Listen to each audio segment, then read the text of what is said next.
মিনু কিচেনে সবাইকে স্বাগতম। কদিন আগে যা ঝড় গেল, আশা করছি তোমরা সবাই অনেক ভালো আছো।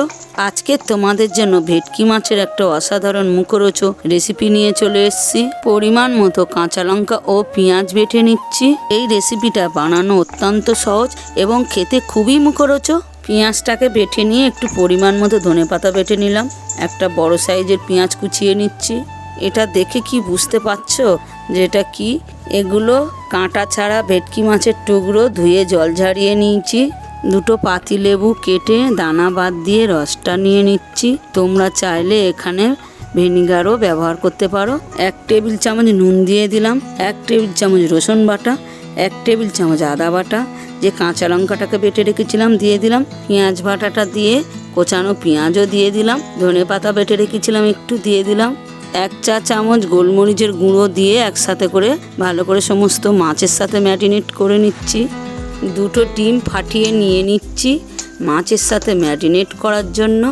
প্লিজ ভিডিওটা সম্পূর্ণ দেখো, কারণ এই রেসিপির গুরুত্বপূর্ণ সময় এটা। 2 চামচ কর্নফ্লাওয়ার দিয়ে দিচ্ছি। তোমরা চাইলে এখানে ময়দাও ব্যবহার করতে পারো। কর্নফ্লাওয়ার দিয়ে ভালো করে সমস্ত মাছটার সাথে ম্যারিনেট করে নিচ্ছি, যাতে ভালো মতো সমস্ত মশলাটা মাছের সাথে মিশে যায়। ম্যারিনেট করা মাছগুলোকে 1 ঘন্টার জন্য ঢাকা দিয়ে রাখলাম। একটা প্যান গরম করতে বসিয়ে দিলাম।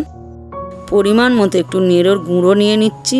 তোমরা চাইলে এখানে টোসের গুঁড়োও ব্যবহার করতে পারো। গরম প্যানের মধ্যে পরিমাণ মতো একটু সাদা তেল দিয়ে দিলাম। 1 ঘন্টা পরে ম্যারিনেট করা মাছগুলো দিয়ে নেড়োর গুঁড়োর মধ্যে ভালো মতো মাখিয়ে নিচ্ছি।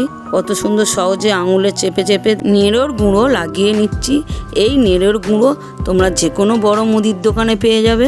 ফিঙ্গারের মতো শেপ দিয়ে গরম তেলের মধ্যে দিয়ে দিচ্ছি। গ্যাসটাকে লো ফ্লেমে রেখেছি। চেষ্টা করবে গ্যাসটাকে লো ফ্লেমে রাখা। গ্যাসটা লো ফ্লেমে থাকলে ভাজাটা ভালো হবে। হালকা হালকা লাল লাল করে ভেজে নিচ্ছি, যাতে ভিতরটা না কাঁচা থাকে এবং খেতেও মচমচে হয়। সমস্তটা একই রকমভাবে ভেজে নিচ্ছি। ফিশ ফিঙ্গারগুলো সম্পূর্ণ তৈরি হয়ে গেছে। এখন তো সব জায়গায় বিয়েবাড়ির সিজন চলছে। আজকের এই ফিশ ফিঙ্গারের রেসিপিটা তোমাদের যদি ভালো লেগে থাকে অবশ্যই লাইক কমেন্টের মাধ্যমে জানাবে। তোমাদের একটা লাইক কমেন্ট আমার অনেক হেল্প করে। ফিশ ফিঙ্গারটা তোমরা যদি এইভাবে বাড়িতে বানাও না, খাবে আর বলবে অসাধারণ হয়েছে। পুরো একদম দোকানেরই মতো হয়েছে। দেখা হচ্ছে পরবর্তী নতুন রেসিপিতে। তোমরা ভালো থাকো, সুস্থ থাকো।